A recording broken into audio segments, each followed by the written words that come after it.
हर कठिनाइयों से अब तुझे आगे बढ़ना है। तो रुक नहीं, अभी तो तुझे और पढ़ना है। नमस्कार दोस्तों, मैं वैभव विवेकानंद स्टडी सेंटर के online platform success with VSC में आप सभी का तहे दिल से स्वागत करता हूं। आज है 17 फरवरी 2023। तो आज की क्या है इम्पोर्टेंट करंट अफेयर, अब हम विस्तार से पढ़ेंगे। तो जितने भी लोग लाइव जुड़े हैं, ज़्यादा से ज़्यादा लोग शेयर किया करें दोस्तों के साथ, जिससे ज़्यादा से ज़्यादा लोग लाइव आकर क्लास को पढ़ा करें। एक एक बार लाइव बटन पर प्रेस कर दें और हम शुरू करते हैं आज की क्लास को। आज की पहली न्यूज़ बहुत ही इम्पॉर्टेंट है आपके एग्ज़ाम के लिए। पहली न्यूज़ है वर्ल्ड बैंक से। वर्ल्ड बैंक के चीफ डेविड मलपास ने इस्तीफा दे दिया है। तो विश्व बैंक के चीफ डेविड मलपास ने लगभग एक साल पहले अपने इस्तीफे की घोषणा कर दी है। उन्होंने हेड ऑफ डेवलपमेंट लेंडर के रूप में एक कार्यकाल समाप्त कर दिया है, जो उनके जलवायु रुख पर सवालों से घिरा हुआ था। संयुक्त राज्य अमेरिका में रिपब्लिकन प्रशासन के दिग्गज को 2019 में इस भूमिका के लिए नियुक्त किया गया था, जब डोनाल्ड ट्रंप राष्ट्रपति थे, और पहले अंतर्राष्ट्रीय मामलों के लिए ट्रेजरी के अंडर सेक्रेटरी के रूप में भी इन्होंने कार्य किया था। मालपास का कार्यकाल मूल रूप से 2024 में समाप्त हो जाएगा, उससे पहले ही इन्होंने इस्तीफा दे दिया है। पिछले कुछ समय से डेविड मलपास बहुत ही ज़्यादा घिरे हुए हैं परेशानियों से। कौन कौन सी परेशानियां हैं, आइए डीप में जानेंगे, क्योंकि बड़ी न्यूज़ है। तो विश्व बैंक के प्रमुख के रूप में मालपास के अप और डाउन हम लोग पढ़ेंगे। तो विश्व बैंक में उनके कार्यकाल ने संगठन को कोविड-19 महामारी, यूक्रेन पर रूसी आक्रमण और अंतर्राष्ट्रीय आर्थिक मंदी जैसे वैश्विक नेतृत्वों से जूझते देखा है। इनके नेतृत्व में विश्व बैंक ने विकासशील देशों के लिए अपने जलवायु वित्त को दोगुना से अधिक कर दिया, जो पिछले साल रिकॉर्ड $32 बिलियन तक पहुंच गया। अफगान लोगों की सहायता करने के लिए उनका काम और कम आय वाले देशों को ऋण में कमी के माध्यम से ऋण स्थिरता प्राप्त करने में मदद करने की उनकी प्रतिबद्धता रही। गरीबी विरोधी ऋणदाता के प्रमुख के रूप में उन्होंने बीजिंग पर विकासशील देशों के लिए अधिक ऋण राहत प्रदान करने के लिए दबाव डाला। ठीक है, तो ये कुछ उनके अप्स एंड डाउन्स रहे, हालांकि एग्जाम में नहीं आएंगे, लेकिन इंपॉर्टेंट व्यक्ति है, तो इनसे रिलेटेड अप्स एंड डाउन्स हमने जान लिए। तो न्यूज़ याद रखिएगा, विश्व बैंक के चीफ डेविड मलपास ने इस्तीफा दे दिया है। अब जो एग्जाम में आएगा उसे पढ़ते हैं। विश्व बैंक क्या है और ये कैसे काम करता है, आइए जानते हैं। विश्व बैंक दुनिया भर के विकासशील देशों के लिए वित्तीय और तकनीकी सहायता का एक महत्वपूर्ण स्रोत है। सामान्य अर्थों में एक बैंक ही नहीं, बल्कि गरीबी को कम करने और विकास का समर्थन करने के लिए एक अनूठी साझेदारी है। विश्व बैंक समूह में उनके सदस्य देशों द्वारा प्रतिबंधित 5 संस्थान शामिल हैं।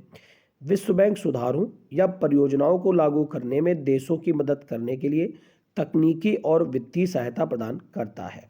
आइए जान लेते हैं विश्व बैंक की शाखाएं कौन है। तो विश्व बैंक की कुल 5 शाखाएं हैं गाइस। ये पांचों की पांचों आपको लर्न होनी चाहिए, आपके एग्जाम के लिए बड़ी इंपॉर्टेंट है। पहली है आईबीआरडी, जिसका मतलब है पुनर्निर्माण और विकास के लिए अंतर्राष्ट्रीय बैंक। फिर है आईडीए, अंतर्राष्ट्रीय विकास संघ। आईएफसी, अंतर्राष्ट्रीय वित्त निगम। एमआईजीए, बहुपक्षीय निवेश गारंटी एजेंसी। और आईसीएसआईडी, निवेश विवादों के निपटान के लिए अंतर्राष्ट्रीय केंद्र। मैंने यहाँ पर सारे पॉइंट आपको हिंदी में डिस्कस किए हैं, जाकर कमेंट कॉलम में इन पांचों की पांचों शाखाओं के फुल फॉर्म कमेंट कॉलम में जाकर लिखिए। ठीक है, बात करें विश्व बैंक का मुख्यालय, तो वाशिंगटन डीसी यानी अमेरिका के अंदर पड़ता है और इसकी स्थापना जुलाई 1944 को हुई थी। तो आज की न्यूज़ काफ़ी बड़ी थी, आपको याद रखनी पड़ेगी एक एक न्यूज़ बहुत अच्छे से। काफ़ी बड़ी न्यूज़ थी आज की। तो क्या थी न्यूज़ कि विश्व बैंक के जो प्रमुख हैं डेविड मलपास, इन्होंने इस्तीफा दे दिया है, याद रखिएगा गाइस। और उसके बाद हम लोगों ने विश्व बैंक के बारे में भी काफ़ी सारे पॉइंट जाने।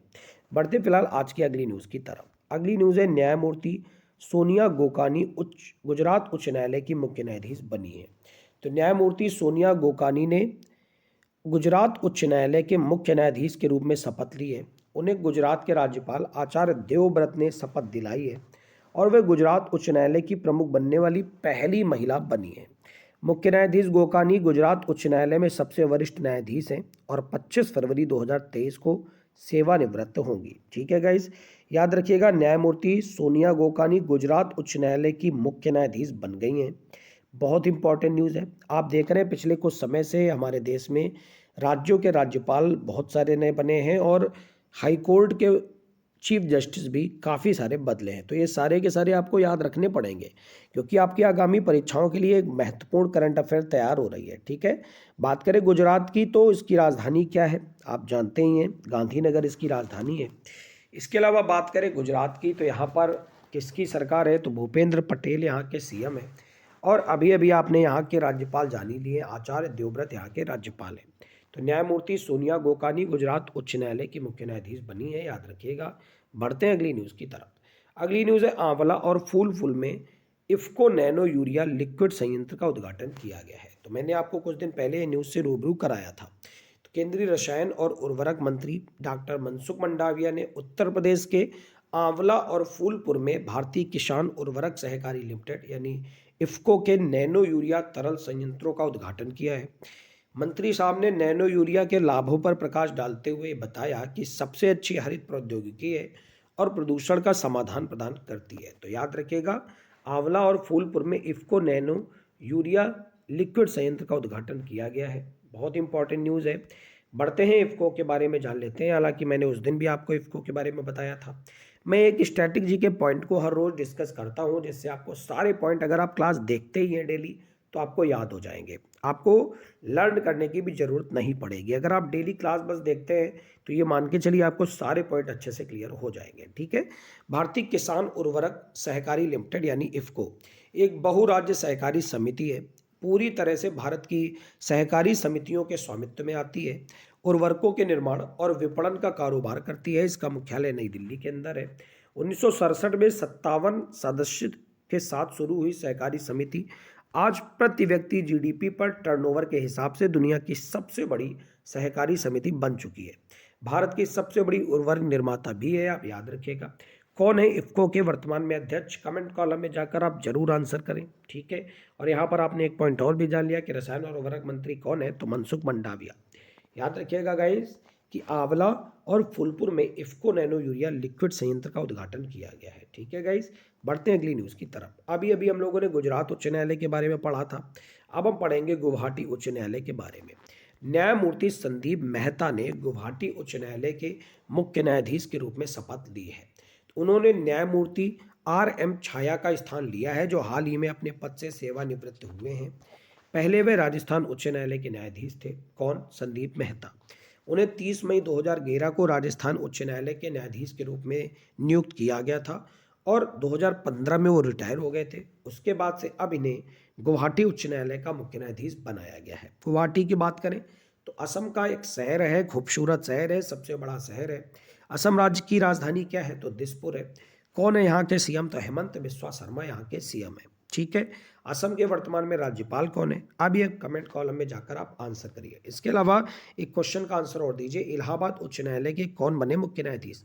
अभी मैंने आपको 2 दिन पहले ही पढ़ाया था। कौन है? कमेंट कॉलम में जाकर आंसर करिए। ठीक है, अगली न्यूज़ की तरफ बढ़ते हैं। अगली न्यूज़ है कैबिनेट सरकार से। कैबिनेट ने लद्दाख में सिंकुला टनल के निर्माण को मंजूरी दी है। तो कैबिनेट मंत्रिमंडल ने हिमाचल प्रदेश और लद्दाख के बीच सभी मौसम में संपर्क प्रदान करने के लिए सिंकुला सुरंग के निर्माण को मंजूरी दी है।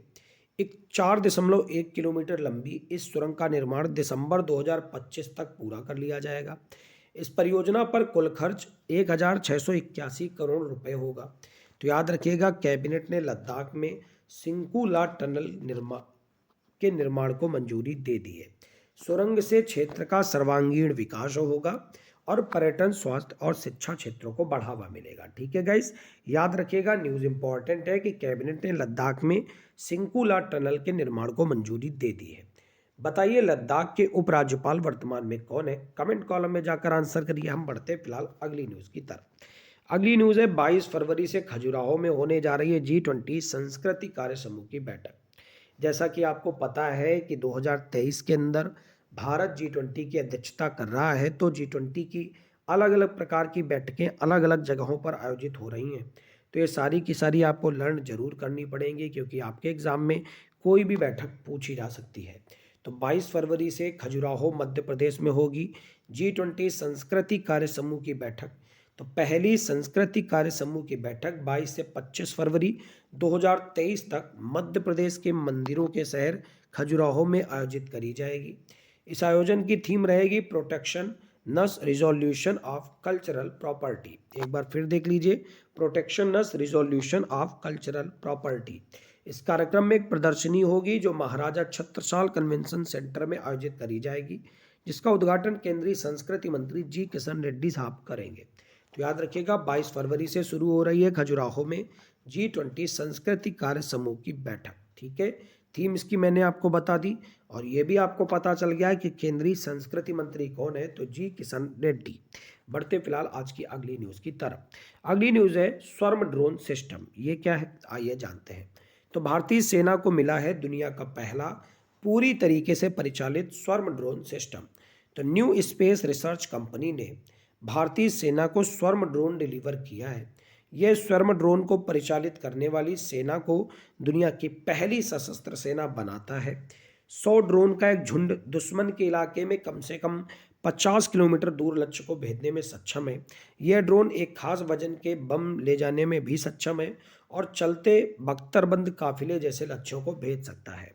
न्यूज़ बहुत ही ज़्यादा इंपॉर्टेंट है, क्योंकि भारतीय सेना को मिला है दुनिया का पहला पूरी तरीके से परिचालित स्वर्म ड्रोन सिस्टम। इस टाइप की न्यूज़ आपके एग्जाम में बहुत ही ज़्यादा आती हैं। इंडियन आर्मी की बात करें तो 15 जनवरी को इंडियन आर्मी के लिए डे मनाते हैं, 4 दिसंबर को मनाते हैं इंडियन नेवी के लिए डे, और 8 अक्टूबर को मनाते हैं इंडियन एयरफोर्स के लिए डे। इंडियन एयरफोर्स के प्रमुख कौन है, विवेक राम चौधरी। इसके अलावा बात करें नेवी के प्रमुख तो आर हरि कुमार। अब इंडियन आर्मी के प्रमुख कौन है, ये आप कमेंट कॉलम में आंसर करेंगे। इसके अलावा ये भी बताएंगे कि वर्तमान समय में भारत के सेकेंड नंबर के सीडीएस कौन है। पहले सीडीएस तो आपको याद होंगे, जनरल बिपिन रावत, जिनकी प्लेन क्रैश के तहत मृत्यु हो गई थी। ठीक है गाइस, तो याद रखिएगा, भारतीय सेना को मिला है दुनिया का पूरी तरह से परिचालित स्वर्म ड्रोन सिस्टम। ठीक है गाइस, बढ़ते हैं अगली न्यूज़ की तरफ। अगली न्यूज़ है यूपीआई लाइट। आप देखते हैं Facebook light, WhatsApp light, messenger light, है ना। यानी आजकल हर एक चीज़ का लाइट वर्जन बन गया है। लाइट वर्जन होता क्या है, लाइट वर्जन ये होता है, जैसे आप फेसबुक यूज़ करते थे तो फेसबुक को आपको डाउनलोड करने के लिए 80-85 MB की ज़रूरत होती थी, और उसमें कई सारी चीज़ें एक साथ मिलती थी।